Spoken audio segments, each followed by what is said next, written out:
Assalamualaikum warahmatullahi wabarakatuh. Alhamdulillahi rabbil alamin. Wabihi nasta'inu ala umuri dunya waddin. Wa sallallahu ala nabiyyina Muhammadin wa ala alihi wa sahbihi ajma'in. Amma ba'd. Kita panjatkan puja dan puji syukur kehadirat Allah tabaraka wa ta'ala. Pada kesempatan malam yang berbahagia kali ini, kita kembali diberi kekuatan, kesehatan, hidayah serta taufik dari Allah Jalla wa'ala, sehingga kita bisa kembali menghadiri pengajian rutin tafsir kita ini di Masjid Agung Darussalam Purbalingga. Kita berharap semoga Allah Tabaraka wa Ta'ala berkenan untuk melimpahkan kepada kita semuanya ilmu yang bermanfaat, sehingga bisa kita amalkan sebagai bekal untuk menghadap kepada Allah Jalla wa'ala. Amin ya Rabbal Alamin. Salawat dan salam semoga senantiasa tercurahkan kepada junjungan kita Nabi besar Muhammad sallallahu alaihi wasallam, kepada para sahabatnya, keluarganya, dan umatnya yang setia mengikuti tuntunannya hingga di akhir nanti. Jamaah sekalian yang kami hormati, pada pertemuan yang lalu kita telah mengkaji salah satu ayat yang termaktub di dalam surat Al-Alaq, yaitu ayat yang ketiga. Bunyinya, Iqra' wa rabbukal akram. Bacalah dan Rabbmu adalah yang maha pemurah.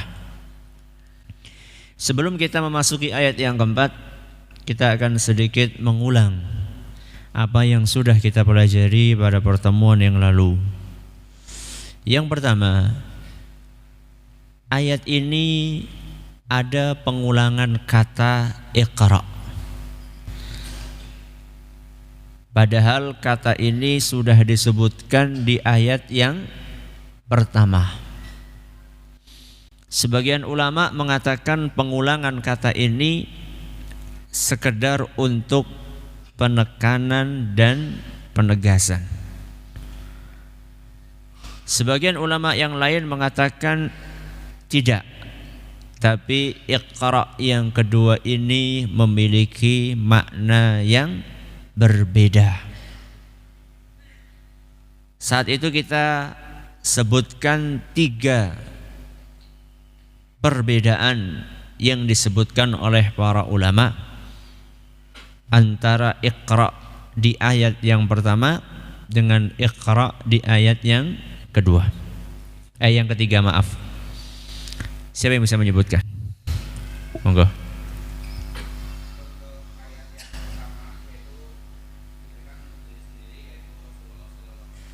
Salam.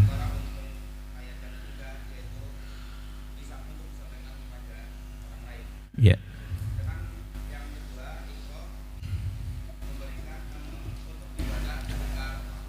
Ya. Bagus.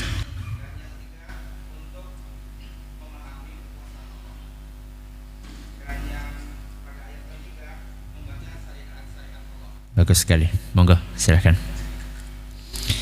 Pertanyaan yang kedua, wa rabbukal akram. Rabbmu adalah maha pemurah.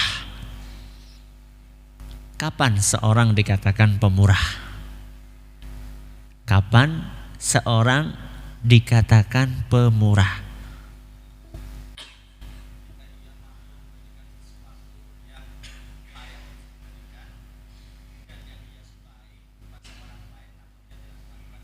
Bagus. Ketika seseorang memberikan sesuatu kepada orang lain yang layak untuk diberikan, kemudian tidak mengharapkan balasan.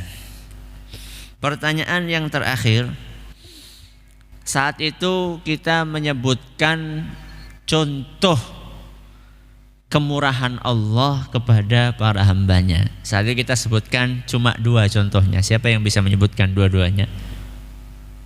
Ya.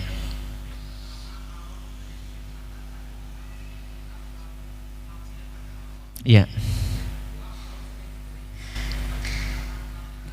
Bagus sekali.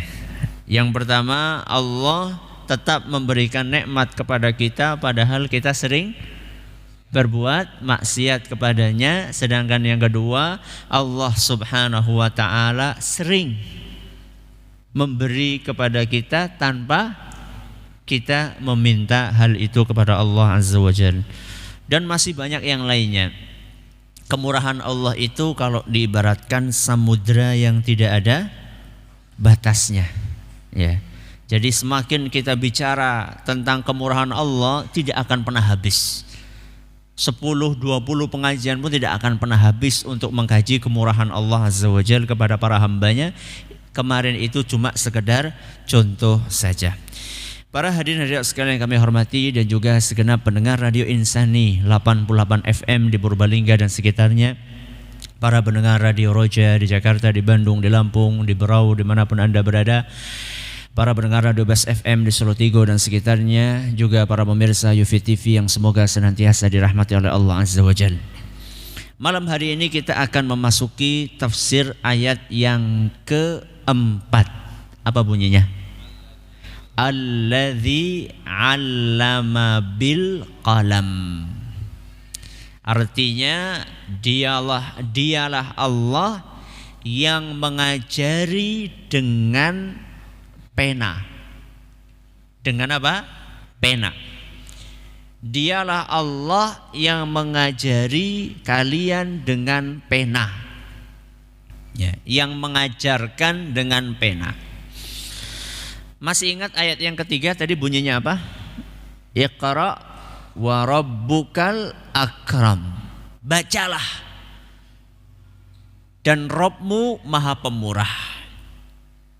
Apa korelasi antara ayat yang ketiga dengan ayat yang keempat? Hubungannya, setelah Allah menutup ayat ketiga dengan menyebutkan salah satu namanya yaitu Al-Akram. Apa Al-Akram? Maha pemurah. Maka di ayat yang keempat Allah Subhanahu wa ta'ala menyebutkan salah satu di antara kemurahan Allah. Apa kemurahan Allah? Alladzi 'allama bil qalam. Di antara bentuk kemurahan Allah Subhanahu wa ta'ala kepada kita semua, Allah mengajarkan dengan pena. Menarik untuk kita cermati di sini, alat yang digunakan untuk mengajar disebutkan alladzi 'allama bil qalam. Apa alatnya? Pena. Akan tetapi mengajarkan apa? Objeknya enggak disebutkan. Disebutkan enggak? Enggak. Alladzi 'allama. Dialah yang mengajarkan dengan pena. Mengajarkan apa? Enggak disebutkan di sini apa objek yang diajarkan oleh Allah Subhanahu wa ta'ala. Kata para ulama,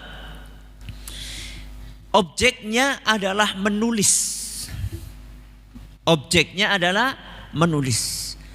Jadi maksud dari firman Allah alladzi 'allama bil qalam, maksudnya Allah mengajarkan cara menulis dengan pena.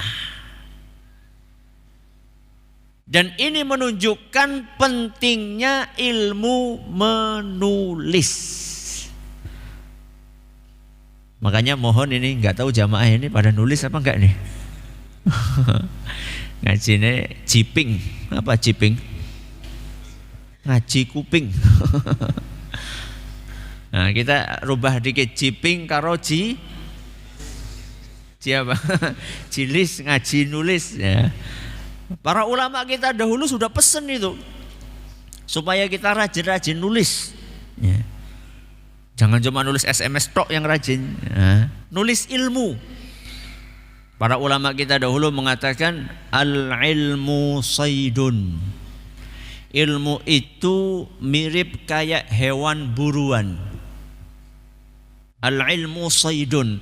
Ilmu itu mirip kayak hewan buruan. Wal kitabatu qaiduhu. Tali yang digunakan untuk mengikat hewan buruan itu adalah nulis. Jadi kalau panjenengan pengen supaya hewan buruan itu ora gampang ucul, supaya diikat. Panjenengan dapat hewan buruan, setelah itu panjenengan nyantai gitu dibiarin ucul maning, akan lepas. Ilmu pun seperti itu. Ilmu itu kalau nggak ditulis akan lepas. Apa lepasnya? Lupa. Makanya kan banyak sekali orang-orang yang ngajine tulen. Metu, urung metu wis kelalen. Kalau tulen berarti kan metu disit sampai kelalen. Kalau ini lebih parah ini, urung metu wis kelalen. Bagaimana caranya supaya nggak gampang lupa? Ditulis. Yang nulis saja sering lupa, apalagi yang nggak nulis. Makanya di sini Allah Subhanahu wa taala mengingatkan tentang pentingnya nulis. Allazi 'allama bil qalam. Dialah Allah yang mengajarkan menulis dengan pena. Jadi menulis itu adalah merupakan sesuatu yang sangat bermanfaat. Ilmu-ilmu semuanya ditulis. Dijaga dengan cara ditulis. Hikmah-hikmah para ulama juga ditulis. Sejarah juga ditulis. Bahkan kitab suci pun ditulis.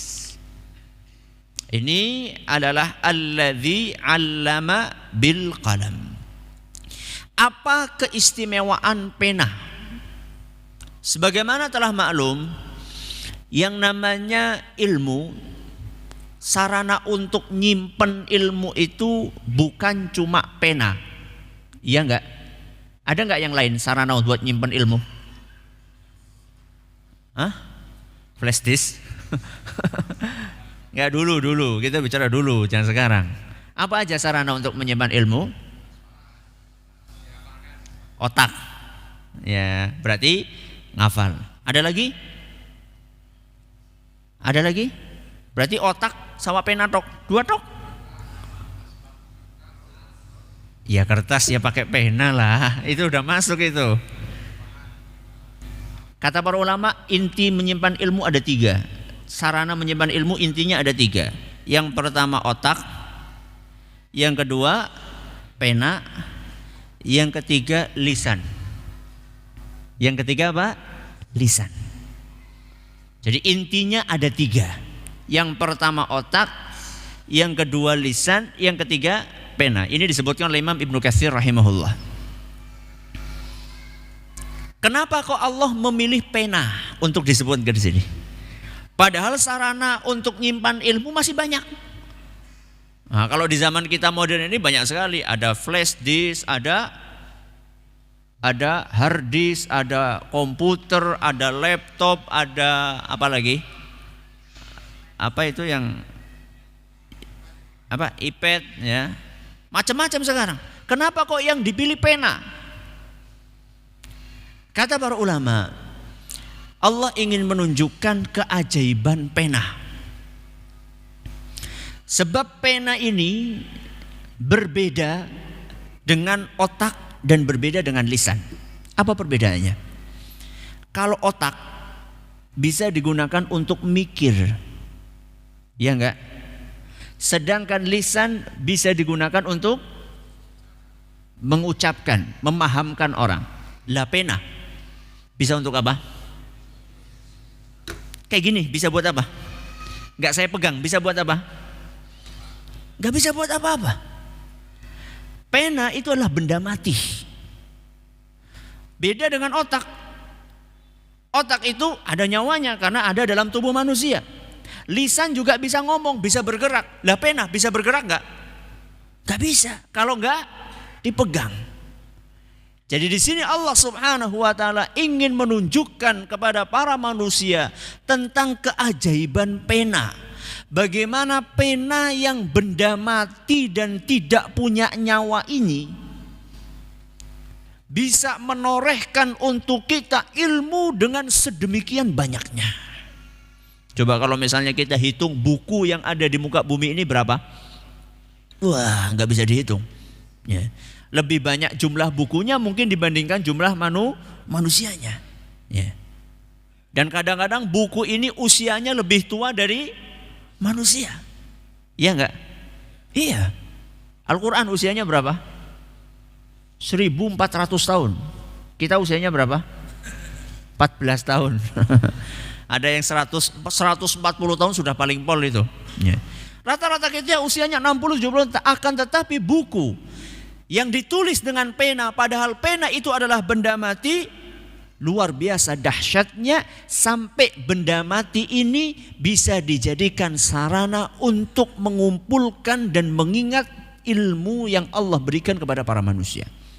Makanya seorang imam besar dari kalangan tabi'in yang bernama Imam Qatadah, beliau mengatakan al-qalamu ni'matun minallahi azimah. Kata beliau, pena adalah merupakan salah satu nikmat Allah yang paling besar. Salah satu nikmat Allah yang sangat besar adalah pena. Laula dzalika lam yakum wa lam yasluh 'aishun. Kata beliau, kalau bukan karena pena tidak ada kehidupan. Kalau bukan karena pena, kehidupan ini tidak akan sempurna. Makanya coba saja cari di setiap tempat-tempat, entah itu di toko, entah itu di kantor pemerintahan, entah itu di sekolahan, entah itu di tempat kerja, mesti yang namanya pena ada. Makanya beliau Imam Qatadah mengatakan bahwa seseorang tidak akan hidup dengan sempurna tanpa dengan adanya pena. Macam-macam pena. Kalau kita membaca Al-Quran dan Sunnah Nabi SAW, kita akan temukan ternyata pena ini tidak satu macam. Pena ini bermacam-macam. Di hadapan saya ada 3 jenis pena yang disebutkan oleh Imam Al-Qurtubi rahimahullah. Yang pertama, pena namanya pena takdir. Pena apa? Takdir. Pena takdir ini adalah salah satu makhluk yang diciptakan oleh Allah, kata Imam Al-Qurtubi, dengan tangannya langsung. Dengan tangannya Allah langsung. Dan begitu pena takdir ini diciptakan oleh Allah, langsung mendapatkan tugas yang mulia, yang maha berat. Apa tugas itu? Kita akan dengarkan dalam sebuah hadis yang akan saya sampaikan sekarang. Pada suatu hari, seorang sahabat Nabi SAW yang bernama Ubadah Ibnu Samit, beliau berpesan kepada anaknya. Mari kita dengarkan pesannya sahabat kepada anaknya, supaya kita bisa berkaca apa yang seharusnya kita pesankan kepada anak kita. Kata Ubadah, ya bunayya, wahai anakku, innaka lan tajida ta'ma haqiqatal iman. Engkau tidak mungkin akan merasakan manisnya iman hatta ta'lama anna ma asabaka lam yakun liyukhti'ak. Wahai anakku, engkau tidak mungkin akan bisa merasakan manisnya iman kecuali setelah engkau meyakini bahwa setiap apa yang ditakdirkan Allah pasti akan menimpamu. Apapun yang ditakdirkan Allah pasti akan menimpa kita. Wa ma akhta'aka lam yakun liyusibak. Dan apapun yang tidak ditakdirkan oleh Allah tidak akan menimpamu. Sama atau tidak ini? Sama atau tidak? Sama. Apa yang akan menimpa, apa yang ditakdirkan Allah menimpamu pasti akan menimpamu. Dan apa yang tidak ditakdirkan oleh Allah akan menimpamu tidak akan menimpamu. Maksudnya kepada Ustaz? Contoh gampang. Ya, panjenengan ngelamar pekerjaan. Ngelamar pekerjaan. Kalau memang sudah ditakdirkan akan diterima, mesti diterima. Sebaliknya, kalau memang sudah ditakdirkan gak akan diterima, ya tidak akan diterima. Bisa dipahami nih? Ya. Kata Ubadah kepada anaknya, wahai anakku, engkau itu tidak akan pernah merasakan manisnya iman kecuali setelah engkau meyakini prinsip ini. Ini prinsip takdir. Jadi di dalam agama kita orang bisa merasa tenang hatinya itu bukan hanya dengan sholat, bukan hanya dengan puasa, ya. Akan tetapi juga dengan beriman terhadap takdir. Kapan kita tahu, Ustaz? Setelah kejadian. Makanya bedakan antara orang yang beriman dengan takdir dengan orang yang tidak beriman dengan takdir. Kalau orang yang beriman dengan takdir, hidupnya akan terasa nyaman. Kecelakaan pun dia akan merasa nyaman. Terus tabrakan, ya, dia akan mengatakan ini sudah takdir. Qaddarallahu ma syafa'al. Ini sudah takdirnya Allah Subhanahu wa ta'ala. Tapi kalau orang tidak beriman dengan takdir, sudah kecelakaan, kakinya patah, apa yang dilakukan? Bersulah terus. Jadi sudah sakit kakinya, masih ketambahan hatinya ikut sakit. Gak akan tenang hidupnya. Akan tetapi orang-orang yang beriman dengan takdir, maka dia akan terus meyakini bahwasanya apapun yang sudah ditakdirkan Allah pasti akan saya dapatkan. Makanya orang yang beriman dengan takdir menghadapi segala apa yang dia hadapi di dalam kehidupan dunia ini, dia akan merasa tenang dan nyaman. Contoh kayak tadi, akan ngelamar pekerjaan. Ya sudah, berusahalah semampunya. Ya. Kalau memang wis jatahe ya bakalan orang Melayu mengendi-ngendi. Contoh lah gampang sekarang, contoh daftar PNS. Daftar apa? PNS.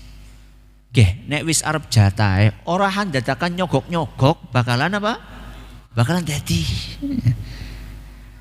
Loh, wis 10 tahun berarti itu belum takdirnya selesai. Nah, nyogok aja orang bakalan dadi. Bayangkan sudah nyogok orang jadi mending, subhanallah. Itu kan rugi apa? Rugi dunia akhirat itu. Ya, kenapa rugi dunia akhirat? Iya, karena dia nyogok itu sudah terancam dengan neraka.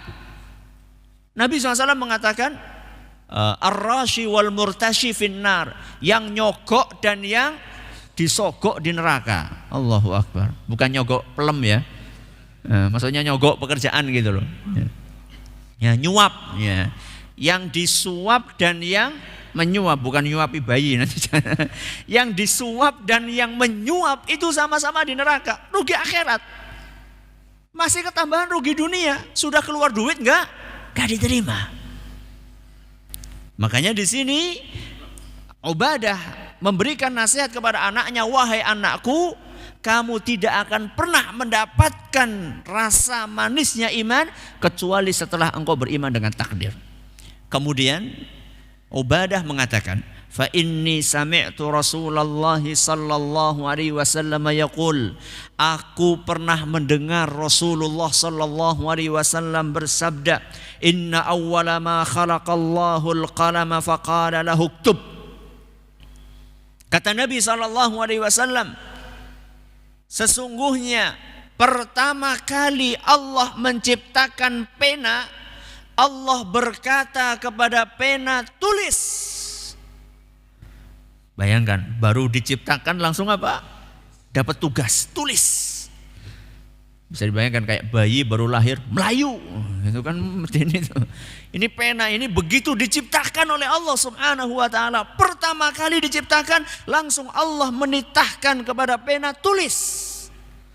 Gitu tulis. Allah berfirman seperti tulis. Tulis. Maka pena pun mengatakan kepada Allah Subhanahu wa taala, ya Rabbi, wa madza aktub? Wahai Rabbi, apa yang harus saya tulis? Ini pena ini cerdas kan? Jadi disuruh nulis tapi kan gak disebutkan nulis apa. Makanya pena tanya, ini harus dicontoh ini. Ya, harus dicontoh. Gurunya garap PR. Sing endi Pak Guru? Nah, gitu. Garap PR nanti satu buku disuruh garap semuanya. Kalau gak paham tanya. Pena saja nanya sama Allah Subhanahu wa taala. Ustaz, pena kok bisa ngomong Ustaz? Itulah keajaiban pena yang pertama ini. Jadi jangan dipikir nanti kita, ayo tulis.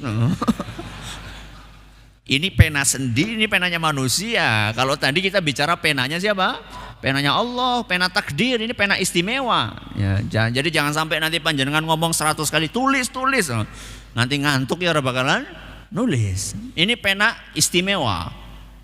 Jadi Allah berkata, uktub, tulis. Pena itu bertanya, apa yang saya tulis wahai Rabbi? Maka kemudian ketika pena bertanya, Allah subhanahu wa ta'ala mengatakan, uktub maqadira kulli syai'in hatta taqumas sa'ah. Kata Allah subhanahu wa ta'ala, wahai pena, tulislah takdir segala sesuatu sampai hari kiamat. Disuruh nulis apa? Takdir segala sesuatu kejadian sampai hari kiamat. Hadis riwayat Abu Dawud dinyatakan sahih oleh Syekh Al-Albani. Berarti tugasnya pena berat enggak? Berat sekali.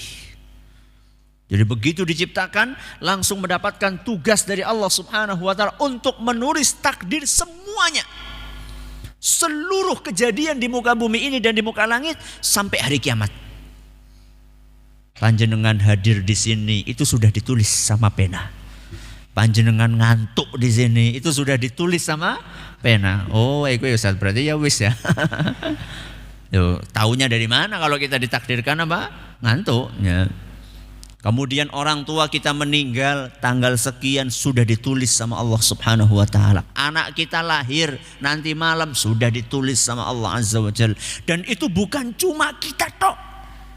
Seluruh kejadian yang ada di muka bumi ini semuanya sudah dicatat oleh Allah Subhanahu wa taala. Pesawat jatuh itu sudah ditakdirkan sama Allah Azza wa Jalla. Tanah longsor itu sudah ditakdirkan oleh Allah Azza wa Jalla. Sekarang sedang booming-boomingnya orang nyari batu akik. Itu sudah ditakdirkan sama Allah Subhanahu wa taala. Bahkan sampai daun yang jatuh satu persatu itu semuanya sudah ditulis oleh pena. Berarti kandele buku ini kayak ngapa gitu ya. Kapan itu Ustaz kejadiannya? Kapan kejadian pena mendapatkan tugas mulia nan maha berat tadi? Kata Nabi SAW, 50.000 tahun sebelum diciptakannya langit dan bumi. Jadi 50.000 tahun sebelum ada langit dan bumi, kita ini sudah ditentukan matinya kapan, lahirnya kapan, anaknya berapa, dapat rezeki berapa. Semuanya sudah ditulis oleh Allah Azza wa Jalla. Dalam sebuah hadis yang diriwayatkan oleh Imam Muslim, Nabi kita sallallahu alaihi wasallam bersabda, "Kataballahu maqadiral khalaiq qabla an yakhluqas samawati wal arda bi 50.000 sanah." Allah telah mencatat, Allah telah menulis takdirnya seluruh makhluk 50.000 tahun sebelum diciptakannya langit dan bumi. Hadis riwayat Muslim. Makanya orang yang beriman ketika menghadapi takdir tersebut, apa yang baik maupun yang buruk, dia akan terima dengan hati yang lapang. Kenapa? Karena ini sebelum kita ada di muka bumi. Bahkan 50.000 tahun sebelum ada bumi, kita sudah ditentukan sama Allah Subhanahu wa taala. Sudah, ini adalah pena yang pertama. Pena apa? Takdir. Yang kedua, penanya malaikat. Yang kedua, penanya malaikat. Sebagaimana telah maklum bahwa malaikat adalah salah satu makhluk ciptaan Allah yang mereka mendapatkan tugas bermacam-macam.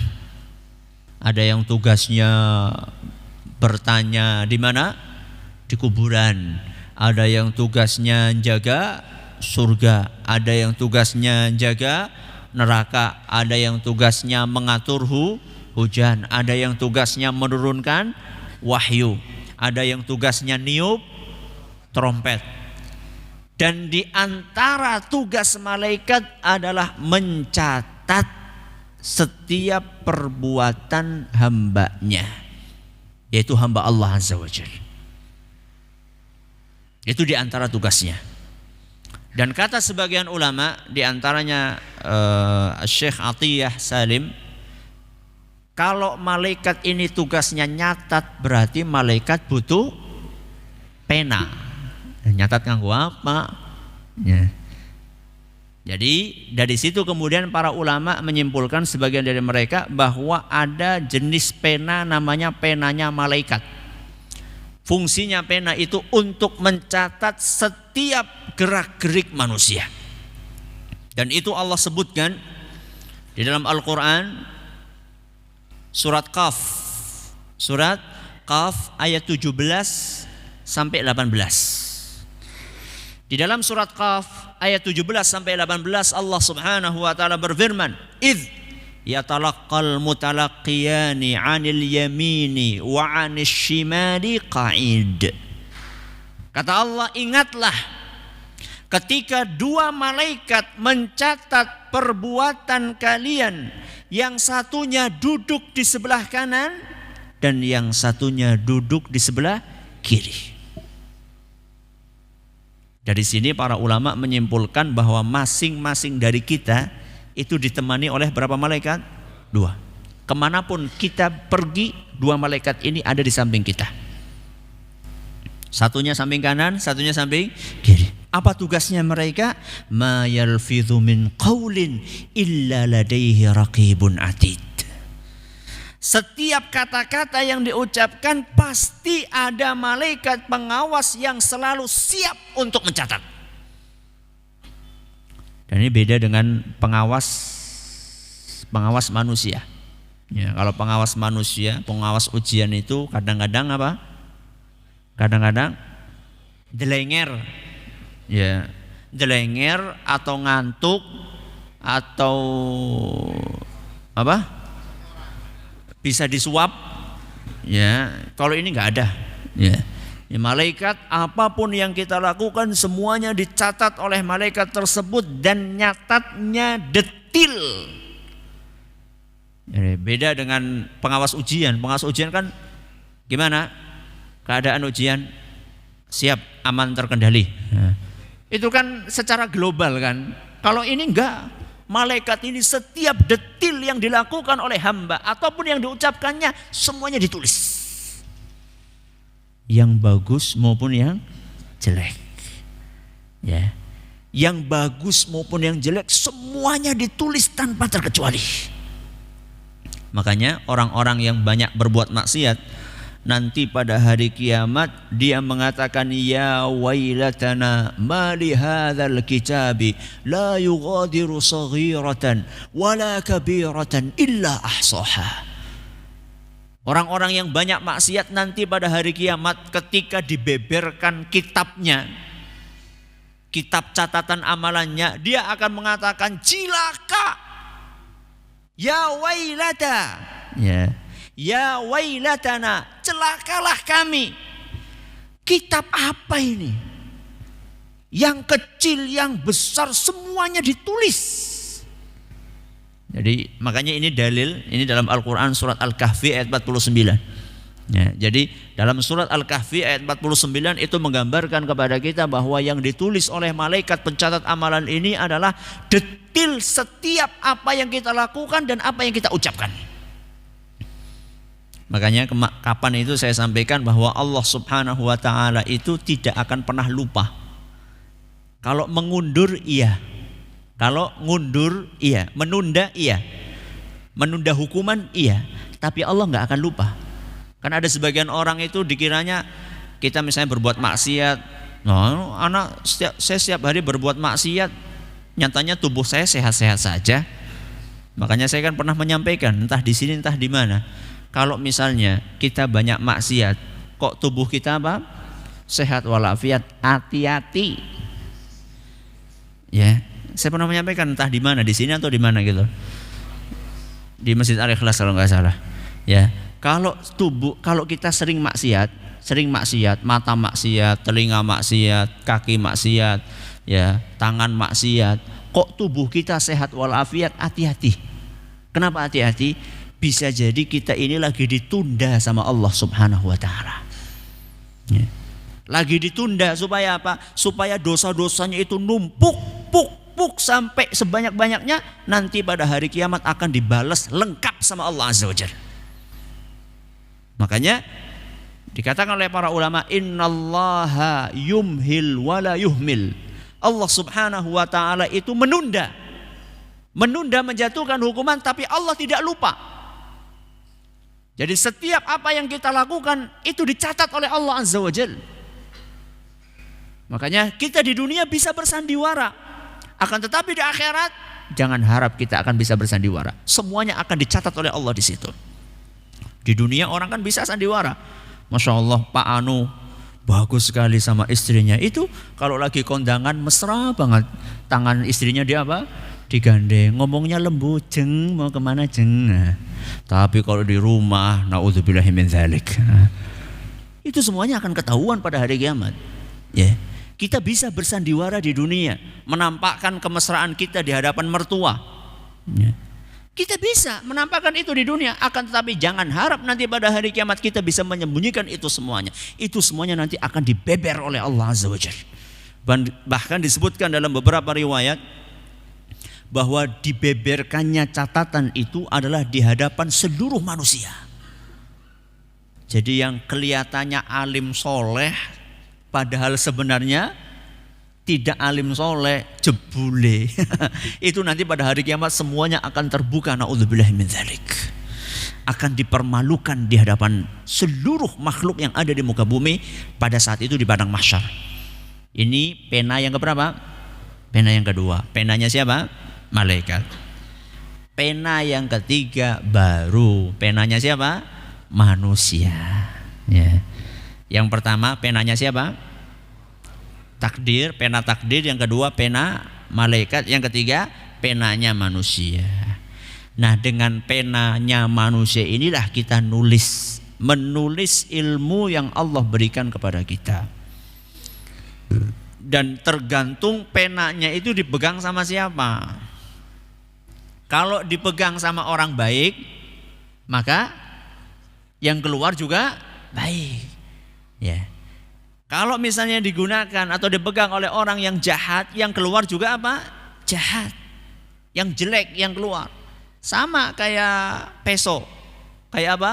Pisau, golok.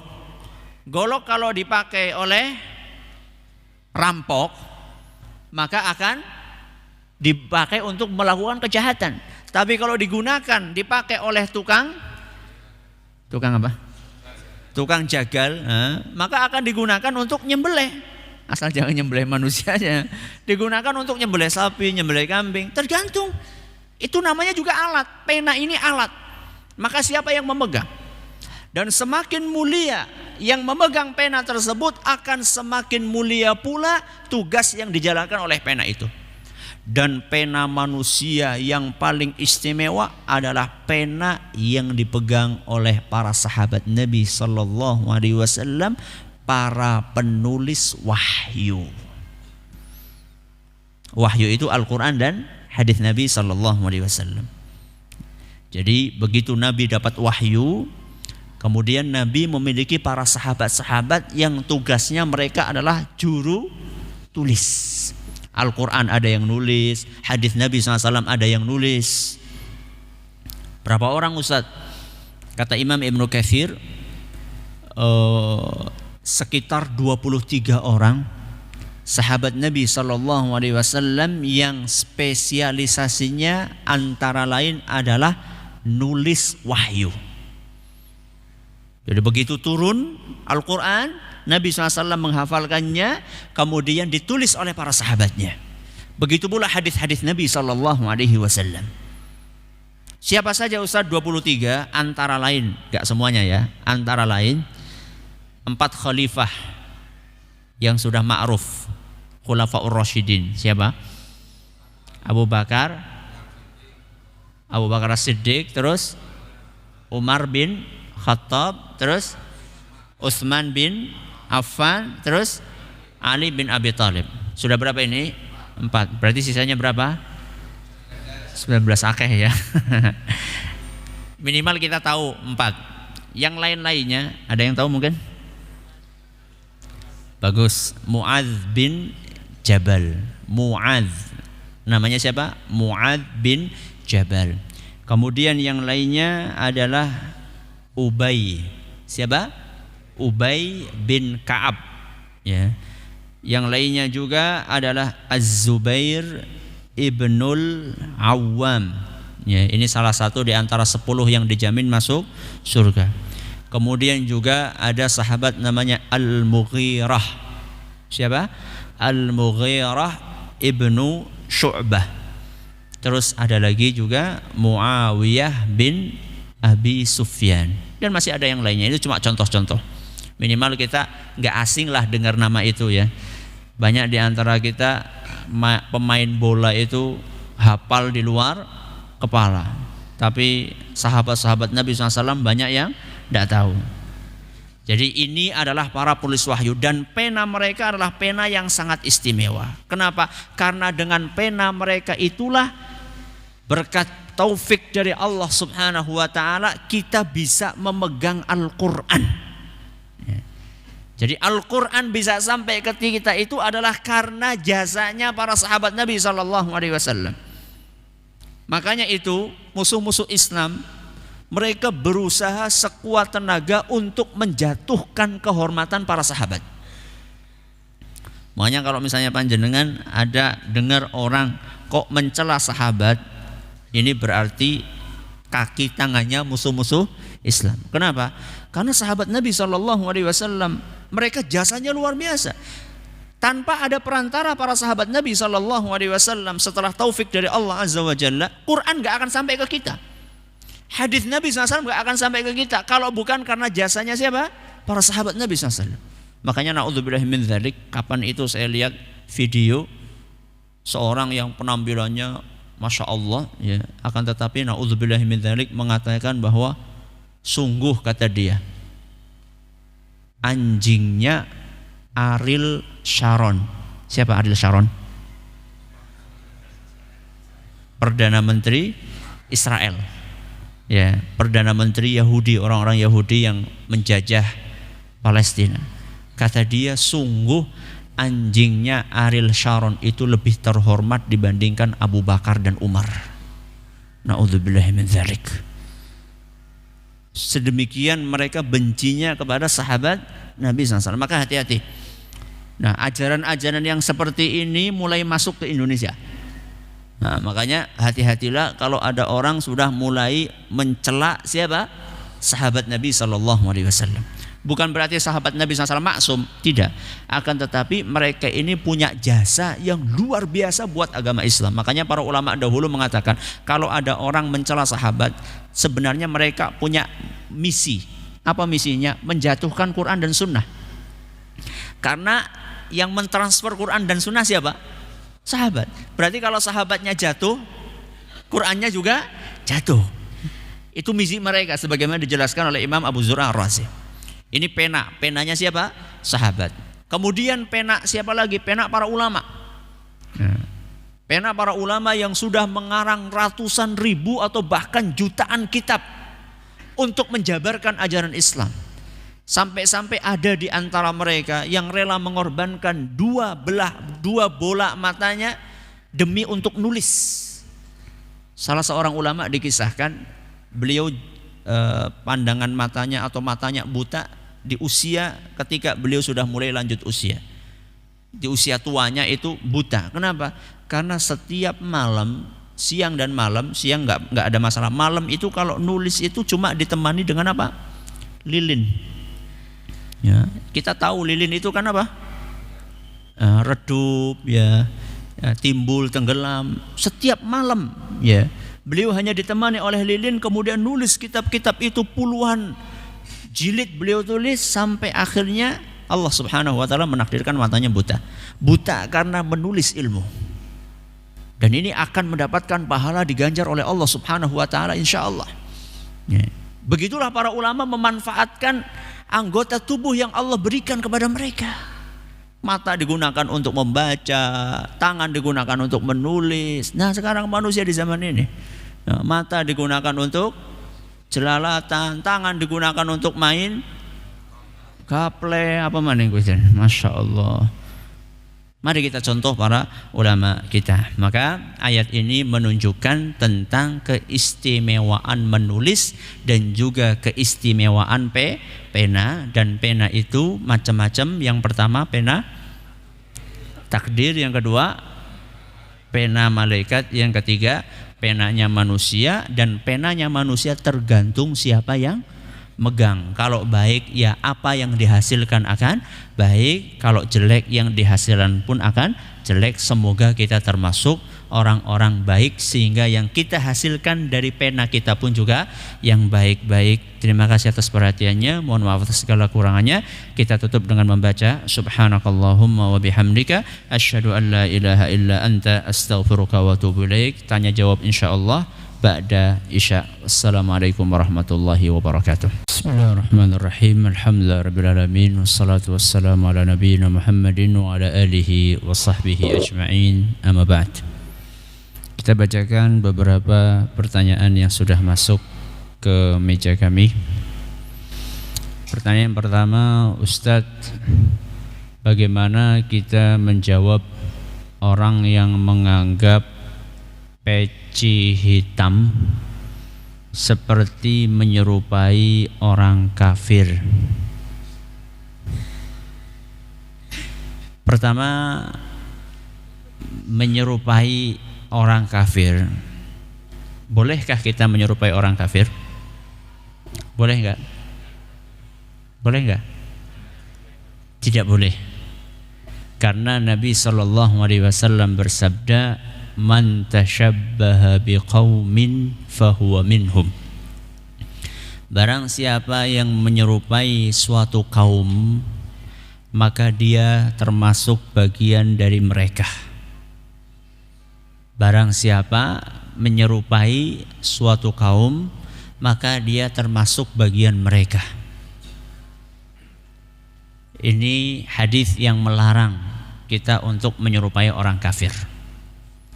Tapi yang jadi pertanyaan, seseorang itu dikatakan menyerupai orang kafir kapan?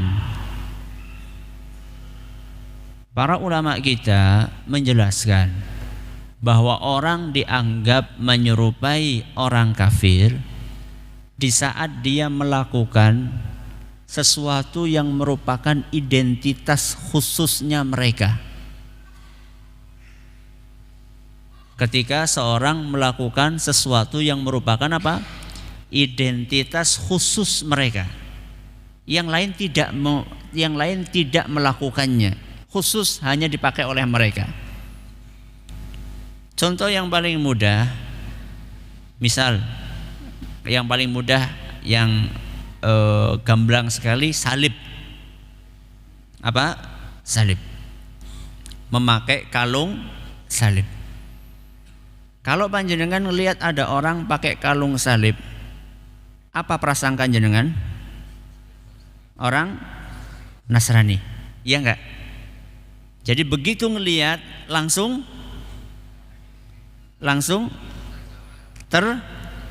tergambar, terdetik, ternilai, langsung bisa menilai bahwa ini orang kafir karena ada identitasnya. Itulah yang namanya menyerupai suatu kaum. Maksudnya melakukan sesuatu yang merupakan identitas khusus mereka. Begitu ngelihat langsung paham ini orang kafir. Sekarang saya tanya, peci hitam yang kebetulan hari ini saya nggak pakai. Peci hitam yang biasa kita pakai, apakah itu identitasnya orang kafir? Coba sekarang panjenengan ketemu orang di jalan pakai peci hitam, langsung panjenengan ini orang kafir? Iya? Malah justru sebaliknya. Malah justru sebaliknya. Kita ngelihat orang pakai peci, ini orang Islam. Ya. Walaupun ada orang kafir pakai peci, akan tapi dia orang kafir memakainya sebagai baju apa? Baju nasional, makanya kan sebenarnya songkoknya songkok apa? Nasional. Jadi peci itu bukan identitas suatu agama. Peci hitam itu bukan identitas agama. Peci hitam itu adalah identitas kalau kita sekarang negara Indonesia. Makanya kalau di sana di Arab Saudi itu kalau misalnya ngelihat orang pakai peci hitam langsung Indonesia. Ya. Bukan kafir, bukan. Tapi apa? Indonesia.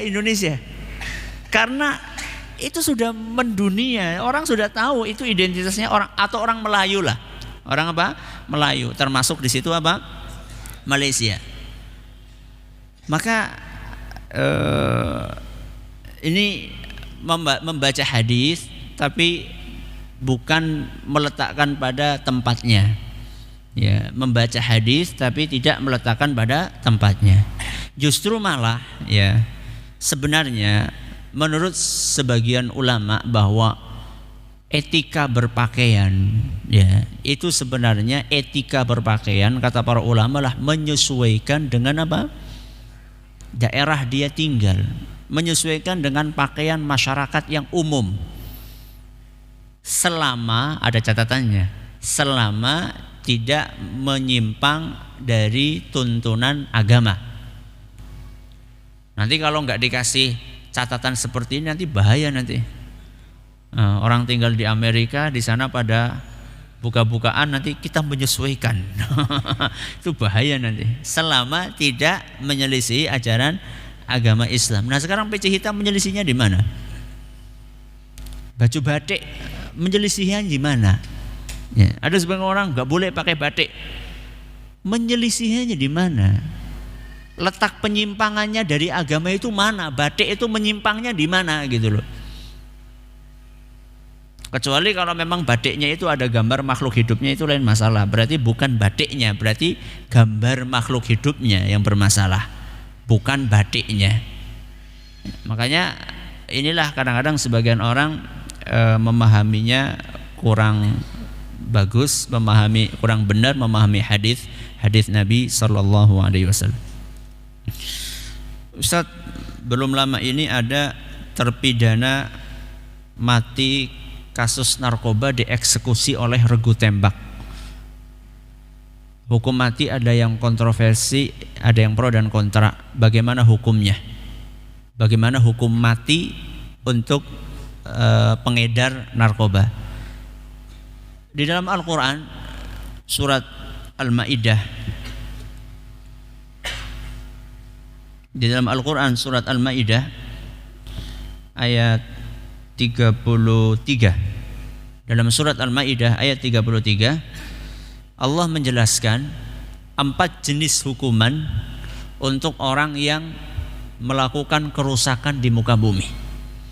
Ya, orang-orang yang melakukan apa? Kerusakan di muka bumi. Dalam surat Al-Maidah ayat berapa? 33. Kata Allah, "Innama jazaa'ul ladzina yuharibunallaha wa rasulahu wa yas'auna fil ardi fasada." Sesungguhnya balasan untuk orang-orang yang memerangi Allah dan Rasulnya serta membuat kerusakan di muka bumi, sesungguhnya balasan untuk orang yang seperti ini salah satu dari 4. Yang pertama an yuqattalu. Yang pertama hukum mati. Ya, ini yang pertama. Yang kedua au yusallabu. Yang kedua disalib. Di apa? Disalib. Disalib itu maksudnya adalah dibenteng. Ya pokoknya dijemur gitulah, pakai diikatkan di kayu ya. Ini yang kedua. Yang ketiga au tuqatta'a aydihim wa arjuluhum min khilafin. Dipotong tangan dan kakinya secara selang-seling. Jadi kalau tangannya yang kanan dipotong, terus apanya? Kakinya yang dipotong, yang kiri. Kalau tangan kirinya yang dipotong, berarti kaki kanannya dipotong. Ini yang keberapa? Yang ketiga. Yang keempat, au yunfau minal ard, atau diasingkan. Ini 4 ganjaran untuk orang yang melakukan kerusakan di muka bumi. Nah sekarang pengedar narkoba itu merusak apa enggak? Rusak banget. Bukan hanya rusak banget. Makanya para ulama kita, ulama-ulama kontemporer, mereka memberikan fatwa bahwa pengedar narkoba itu layak untuk dijatuhi hukuman mati karena kerusakan berat yang mereka timbulkan. Dan penjatuhan hukuman mati seperti ini diistilahkan oleh para ulama dengan ta'zir. Nah, kalau yang sudah ditentukan jenis hukumnya itu namanya hudud, hukum had. Misalnya orang berzina maka akan dirajam atau dicambuk. Kalau mencuri akan dipotong, itu namanya had, hudud. Ya, had itu kalau yang sudah ditentukan. Kalau seperti ini kembali kepada kebijakan pemerintah kaum muslimin. Jadi kerusakannya setingkat apa? Ya, kalau misalnya kerusakannya sudah berat sekali, dia boleh memilih hukuman mati. Ini namanya ta'zir. Sebagian orang mengatakan kasihan siapa? Kasihan si pelakunya, hak asasi manusia. Ya, kemudian kasihan keluarganya. Dia cuma melihat satu orang, tapi dia tidak melihat kasihan masyarakat Indonesia. Jadi memahaminya itu dia cuma hak asasi si pelaku, dia tidak melihat hak asasi siapa? Korban. Ya. Dan itu tidak adil. Makanya dalilnya hukuman mati itu ada dalam apa? Al-Quran surat Al-Maidah ayat 33. Bolehkah berbisik-bisik dengan teman padahal ada orang lain? Kalau cuma bertiga atau di tempat yang tersendiri, misalnya gini ya, 3 orang ngumpul gitu, atau 4 orang atau 5 orang ngumpul, itu tidak boleh. Tapi kalau kayak gini nih, ya orang segini nih, kemudian dia ngobrol sama temennya, ya enggak apa-apa karena ini kumpulan orang banyak, maksudnya ngumpul rame gitu loh. Tapi kalau bertiga itu tidak boleh. Kata Nabi SAW, "Idza kuntum salasan fala yatanajatsnani dunal akhar." Kalau kalian sedang bertiga, janganlah 2 orang bisik-bisik. Kenapa? Karena perbuatan tersebut akan menimbulkan prasangka dan juga membuat sedih orang yang tidak diajak bicara. Makanya di situ subhanallah bagaimana agama kita itu sangat menjaga namanya perasaan. Ya.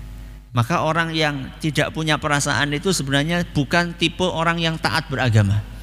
Ya, kalau orang yang soleh taat beragama, dia akan menjaga perasaan orang lain.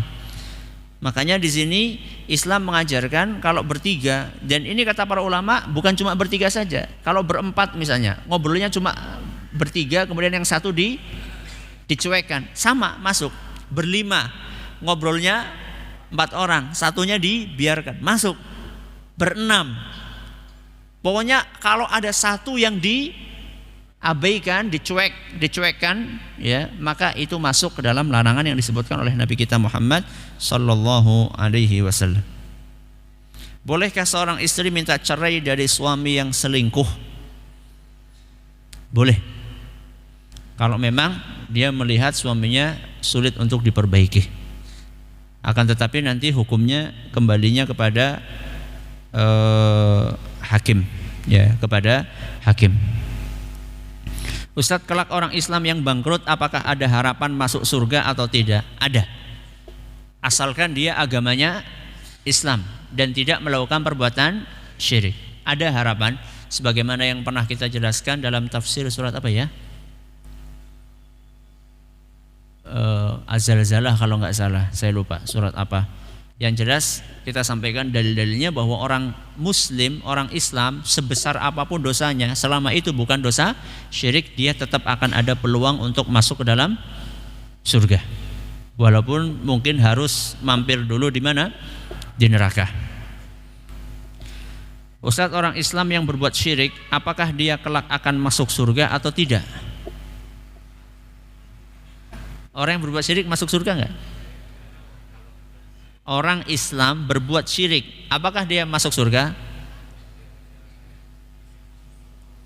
Tergantung akhirnya apa. Apakah dia sebelum meninggalnya sempat bertaubat atau tidak? Kalau dia tidak sempat bertaubat, maka masuk ke dalam firman Allah Subhanahu wa taala, innallaha la yaghfiru an yushraka bihi.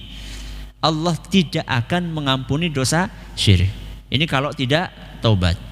Adapun kalau sempat taubat, maka diharapkan dia akan bisa kesempatan untuk masuk ke dalam surga.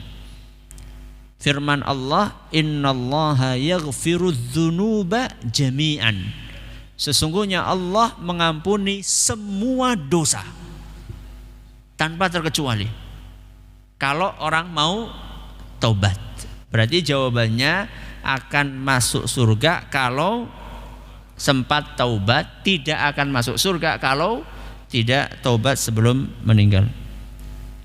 Ustadz, dalam sholat berjamaah waktu maghrib, isya, subuh, imam mengeraskan suara. Saya sebagai makmum, apakah diam saja mendengarkan imam atau ikut membaca apa yang dibaca imam? Kan ada keterangan tidak sah sholat kalau tidak baca Al-Fatihah dalam sholat. Ini permasalahan khilafiyah, ijtihadiyah di antara para ulama. Apakah makmum kalau imamnya membaca dengan suara keras, apakah wajib membaca Al-Fatihah atau tidak? Ada perbedaan panjang di antara para ulama. Wallahu a'lam, kalau saya agak cenderung kepada pendapat yang mengatakan tetap baca. Tetap apa? Baca. Namun bukan bersamaan dengan imam. Ketika imam baca, maka kita apa? Mendengarkan. Kalau imam membaca, maka kita mendengarkan bacaan imam. Ketika imamnya diam, ada jeda, silahkan membaca Al-Fatihah. Dan saya akan mengatakan, dan saya akan menghormati orang yang berpendapat berbeda dengan pendapat ini, yang mengatakan mungkin enggak, kalau saya ikut wa idza quri'al qur'anu fastami'u, kalau dibacakan Quran maka dengarkan. Enggak apa-apa, monggo. Karena ini masalah khilafiyah, ijtihadiyah, perselisihan pendapat dan para ulama, masing-masing punya dalil yang sangat kuat. Baik yang mengatakan membaca maupun tidak, sama-sama punya dalil yang sangat kuat. Sehingga dalam masalah ini kita perlu saling menghormati antara satu dan lainnya. Ini yang dapat kami sampaikan. Mohon maaf banyak pertanyaan belum bisa terbaca. Kita tutup dengan membaca subhanakallahumma wa bihamdika asyhadu an la ilaha illa anta astaghfiruka wa atubu ilaik. Assalamualaikum warahmatullahi wabarakatuh. Jangan lupa untuk subscribe dan share bila kajian ini dirasa bermanfaat.